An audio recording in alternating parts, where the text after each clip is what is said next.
Hey guys, welcome back to today's video. Today's video is going to be a video on how I made Inka, the white raccoon. It's a new one of my dolls that is available in my shop.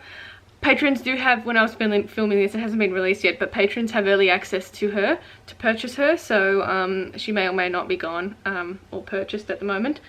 But if she's not, you can head to my shop at creaturesinnet.com and check it out, see if she's still there. But yeah, she's a new little raccoon. I really like making raccoons. I love the little face that that they have. And I like the little people hands. So yeah, I really want to make more raccoons as well. So obviously that'll be in the distant future because I'm a bit strapped for time at the moment. But anyway. So this whole video is going to go through the process of how I made her, so if you want to see how I made her, then just keep watching. Alright, so starting off with a resin cast of a sculpture that I sculpted a little while ago now. Originally sculpted out of Super Sculpey, and I made into a mold and then cast in resin. So this is one of my older sculpts. The eyes aren't sculpted so it can take cabochons for the glass eyes, so it's just cast in resin. So I'm going ahead and painting all the pieces that need to be painted. Everything that I paint I prime beforehand, so I use a primer that's basically a canvas primer, but I find it works really well for both resin and polymer clay things that need to be painted, because sometimes you can have a little bit of issues with any paints that you apply to polymer clay and or resin, but I find that primer works really well. It's by Matisse is the brand of the primer. So for this one, I'm just colouring the whole eyes in a black colour. For this one, I'm going to use a varnish to varnish over the eyes. It gives it a nice wet look to it. I like to use nail polish for varnish, which I find is really good. I have an eye video over on my Patreon. I go into details about all the eyes that I use for anything that I make. So that's available for $5 and up tiers, and you get access to heaps of other things as well. So under the eye video was a highly requested one, so you can find it over on my Patreon. Moving on to more painting. So for the nose, I wanted to have a sort of pink undertone nose because this raccoon is going to be white. So I started off with a pink color completely, and then I'm going to go over it with a brown color just so it has a little bit of pink show through. So the brand again is Matisse.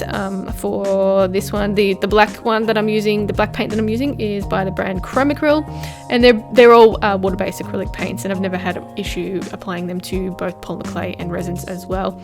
So once the nose is dry, I can go ahead and go over it in the brown color.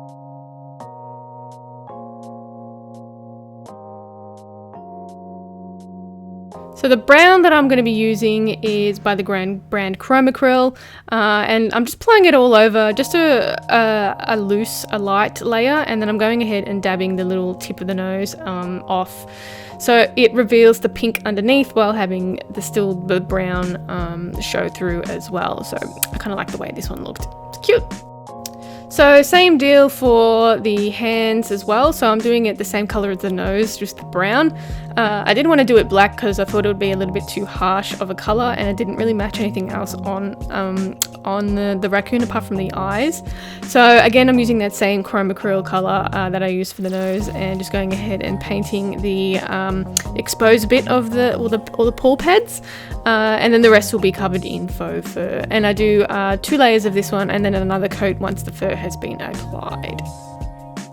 Alright, so moving on to cutting out the faux fur. So I'm going to be cutting out a pattern that I made a while ago, that I made myself, of a raccoon. So this faux fur I got for the black-footed ferret that I'm making for the Calgary Zoo, but seeing as I have a whole lot of this faux fur, I thought it would be really good to make this white raccoon. I thought it would work really well. So I also cut out these pieces for the raccoon as I was cutting them out for the black-footed ferret as well, so I could do 2 at the same time. I'm just tracing around the edging with a pencil, Just a little tip when you're using white or very light faux fur, I always use a pencil, because when you apply any glue to texture or something like that, it has a chance of smudging, and then you can see through the actual faux fur. So this is just a little tip, just to use some pencil.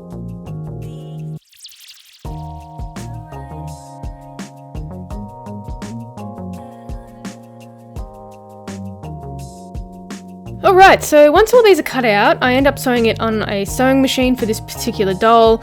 I do leave the back end open, the legs open, and obviously the neck area open. This is so I can flip it the right way around, so that having a back end open that is quite big really makes it a bit easier to flip it the right way around.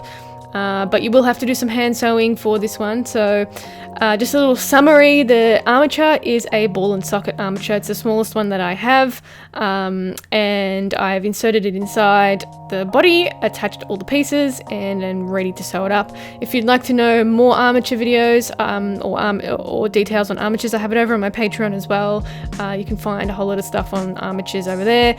I show the process of making some armatures for these are ball and socket armatures for the bats that I'm working on, and also a wolf one, I believe, and also a tutorial on a wire armature is available in my shop as well. So there's a little bit for everyone if you want to learn how to do this. So once the armature has been inserted, I can start sewing it up. I use a ladder stitch to sew my ends up, and that way it just makes it a seamless look, and always use a good quality thread. It really helps with the sewing process. I hate sewing, so using a good quality thread means that you can sort of be pull it a bit tighter and be a bit quicker in the whole process, so there's less chance of it snapping. So once it's sewn up, I attach all of the pieces, all the fabric, to the resin using a tacky fabric glue that I get from a shop called Spotlight. And then once those are dried and adhered, I can move on to sewing up the back end. The same deal, I use a ladder stitch to go over all of the loose ends. Just you end up developing a little callus on your finger when you sew so much. But yeah, using a ladder stitch to sew up all of the loose ends. That's including attaching the tail, so I usually just slide it over. You can add some stuffing inside if you're finding you have a large tail. If not, sometimes you don't really need it. Just a thing to keep in mind when you're adding stuffing to your dolls is the more stuffing you put in, the less posable it is, and the least amount of stuffing you put in means that sometimes you won't have stability as much. So there's a good fine line between too much and not enough. I find not putting it in the tails, it enables the posing to be a lot better. So usually actually leave it out, and that way you can sort of pose a tail any way you want. If there's too much stuffing in there, you're really restricted on how much posing you can do with your tails. So I'm going to be adding the markings and the stripes for this little raccoon. I do have, this will be a bit of a fast version just because it is a YouTube video and it's just going to be too long. So I do have a more detailed video over on my Patreon about doing markings and stuff like that in a different separate video. But for now, I'll just do a little quick process of adding all of the stripes and stuff. So basically, I'm using a fabric paint. You can also use acrylic paints that are watered down. Just have a little play around and see what works for you.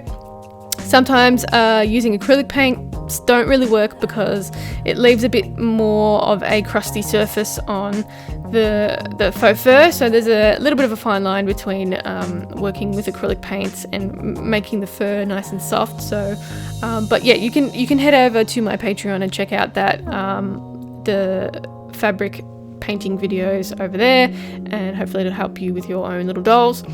So this is the last sort of bit that I need to do for this little raccoon. So I'll be painting all of the little stripes and stuff and then adding whiskers. I also have a whiskers tutorial in my shop at creaturesofnat.com if you want to know how I do the whiskers. Whiskers tend to be that little bit of extra detail that make your doll a bit more realistic, so I do highly recommend learning how to make whiskers or experimenting yourself. there's it's just that little bit of extra detail that makes it a bit more realistic. Anyway, I'm probably just going to let the rest of the video run out, but this little one has been sold. I know I said at the start that to check out my shop if she hasn't already been snapped up, but one of my Patreons snapped her up in the early access. So if you're worried about missing any of my shop updates, you can head over to my Patreon and you get early access to all of my work before I put it up in my shop.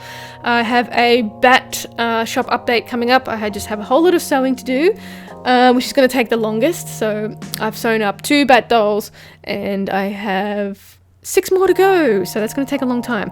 I also have the Calgary Zoo dolls that I'm working on, but those bats will be up for grabs in early access over on my Patreon when they're all sewed up. So head over there, join it, and you get early access, and then you can get a chance to snap up those bats.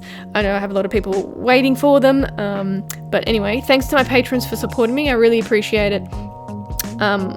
There's been really great posts and stuff going on, but yeah, thanks again. I really appreciate it. I appreciate the support. It's very encouraging, I should say. If not, you can find me on Instagram and Facebook at Creatures of Nat, and also my shop at creaturesofnat.com, and I'll catch you in the next one. Bye.